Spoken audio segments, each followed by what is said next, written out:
অজানা গল্পের সন্ধানে আমি সঙ্গীতা। ভীতিকর রহস্য চ্যানেলে তোমাদের সবাইকে স্বাগত। আমি সঙ্গীতা। আজকে যেই গল্পটা শোনাতে চলেছি সেটা শুনলে তোমাদের গা হয়তো শিউরে উঠবে। থুরি, এটা গল্প বললে ভুল হবে। এটা আমার দিভাইয়ের সাথে ঘটে যাওয়া একটা বাস্তব সত্য ঘটনা।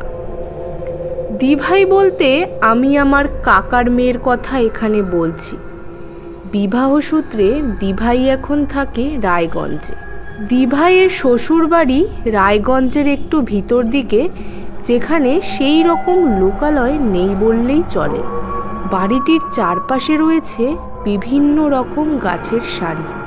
আমি যেই দিনের ঘটনার কথা তোমাদের বলতে চলেছি তার পরের দিন ছিল দিভাইয়ের দাদা শ্বশুরের বাৎসরিক মৃত্যু দিবসের অনুষ্ঠান। আর আগের দিন মাঝরাত্রে এই ধরনের ঘটনা দিভাইয়ের সাথে ঘটে যাওয়া, যেটা দিভাই এখনো মেনে নিতে পারে না। সেই দিন রাত্রের কথা চিন্তা করলেই দিভাইয়ের গা হাত পা এখনো শিউরে ওঠে। তাহলে চলো তোমাদের ঘটনাটা বলা যাক। তখন ঘড়িতে বাজে রাত 1:30। তখন দিভাই, জামাইবাবু আর দিভাইয়ের ছোট্ট বাচ্চাটা অঘরে ঘুমোচ্ছে। হঠাৎ কি একটা বিকট শব্দে দিভাইয়ের ঘুম ভেঙে গেল। দিভাই চোখ খুলে দেখে একটা ছোট্ট বাচ্চা দিভাইকে যেন ডাকছে। দিভাই প্রথমে হয়তো ভেবেছিল ওরই ছেলে হয়তো ওকে ডাকছে, কিন্তু দিভাইয়ের ধারণাটা ভাঙল যখন ও ওপাশ ঘুরল। ও দেখল যে ওর বাচ্চাটা তো অঘরে ঘুমোচ্ছে। তখন দিভাই চিন্তা করতে লাগলো, কে ডাকছে তাহলে আমাকে ওই রকম ছোট ছোট হাত দিয়ে? দিভাইয়ের মনে ভয় কাজ করতে শুরু করলো।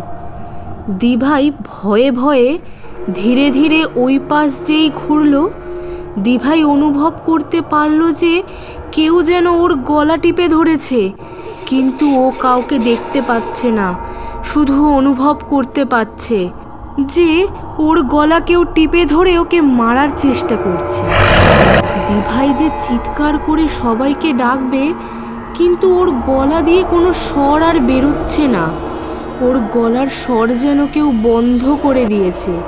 ঠিক সেই সময়ই দিভাইয়ের বাচ্চাটা মা মা বলে ডেকে উঠল।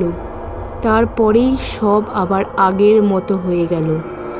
দিভাই যেন হাঁপ ছেড়ে বাঁচল।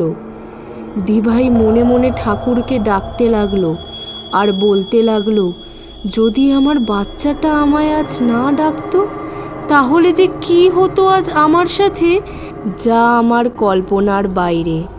পরের দিন সকালে উঠে দিভাই দেখে যে টাঙানো মশারিটা ফুটো ফুটো হয়ে গেছে আর ওর গলা বুক দিয়ে জ্বালা জ্বালা করছে।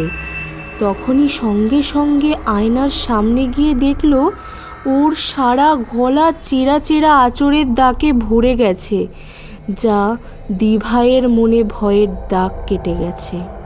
যেই ঘটনাটা আজকে আমি তোমাদের সাথে শেয়ার করলাম, এটা একটা সত্য ঘটনা। আরও রোমাঞ্চকর সত্য ঘটনা আমি তোমাদের সামনে নিয়ে আসার চেষ্টা করব।